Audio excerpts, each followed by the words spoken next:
Olá, turma! Bem-vindos a mais uma aula. Hoje vamos falar sobre a teoria cinética dos gases.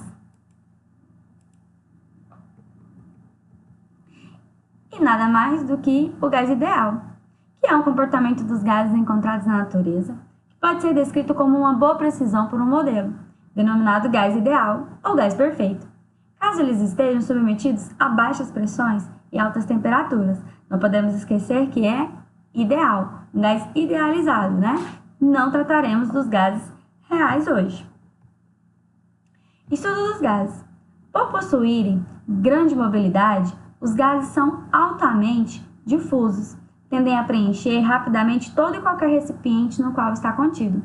O estudo dos gases, em nível acadêmico de ensino médio, restringe-se aos gases ideais ou perfeitos, que são aqueles que apresentam proporção direta entre molaridade, volume, temperatura e pressão de um modo homogêneo e previsível. Vamos falar agora das transformações termodinâmicas. Uma massa de gás com temperatura, volume e pressão estáveis encontra-se em estado de equilíbrio. Ao variar um ou mais dessas grandezas, chamamos de variáveis de estado. O gás se reorganiza até alcançar outro estado de equilíbrio. Vejamos. A primeira transformação que vamos falar é sobre a transformação isobárica. O que trata uma transformação isobárica?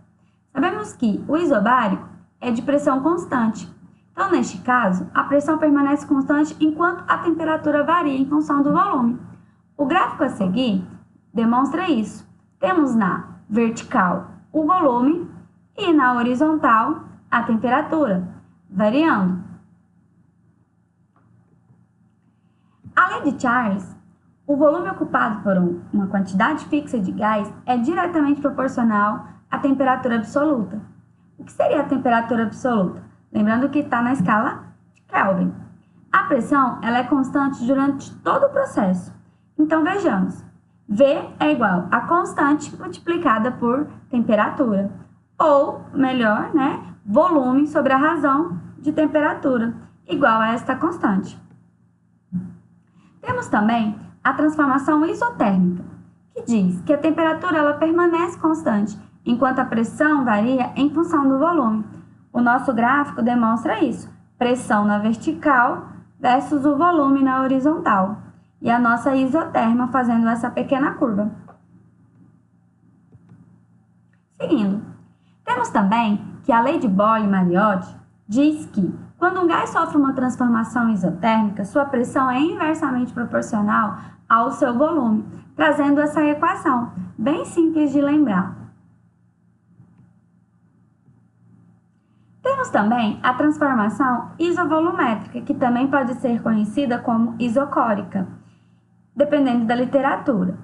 O volume permanece constante enquanto a pressão varia em função da temperatura. Vejamos o gráfico.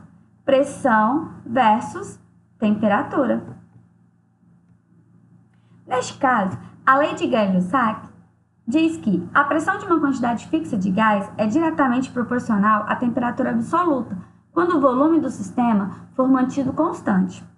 P sobre temperatura, temos uma constante. As transformações que ocorrem em um volume constante chamamos de transformação isocórica ou isovolumétrica, como citei antes. Então, vejamos a equação. P1 sobre temperatura 1 tem que ser igual ao P2 sobre temperatura 2. Agora vamos mudar um pouco. Vamos tratar da equação de estado dos gases ideais. Ela obedece à seguinte expressão, contida aqui.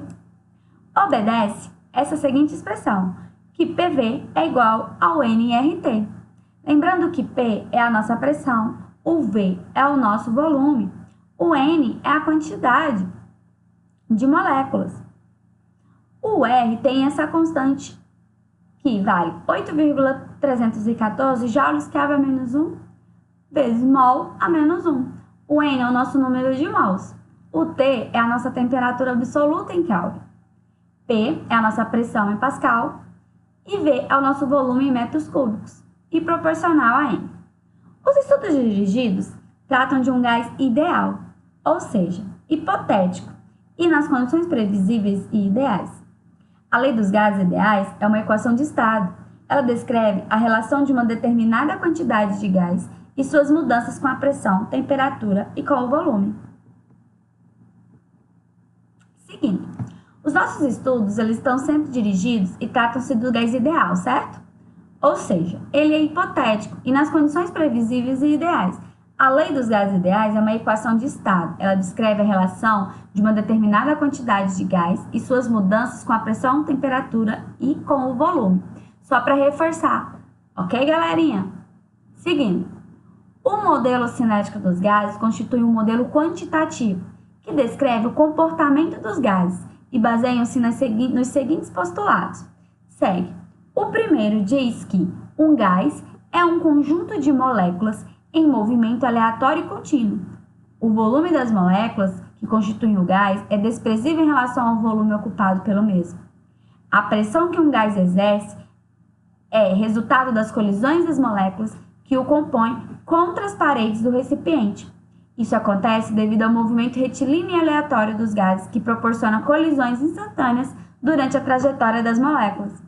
Terceiro, em um gás, as moléculas estão afastadas uma das outras, de modo que não exercem influências entre si, exceto quando há colisões entre elas. Quarto, nas colisões entre as moléculas, a energia cinética total, antes e depois de colidirem, é a mesma. Como nem todas as moléculas apresentam a mesma energia cinética, toma-se a energia cinética média. Portanto, a energia cinética média ela é proporcional à temperatura absoluta. Conforme aumenta a temperatura, a energia cinética aumenta. Desse modo, disse que, para dois gases diferentes na mesma temperatura, a energia cinética média entre as moléculas será a mesma. Vejamos.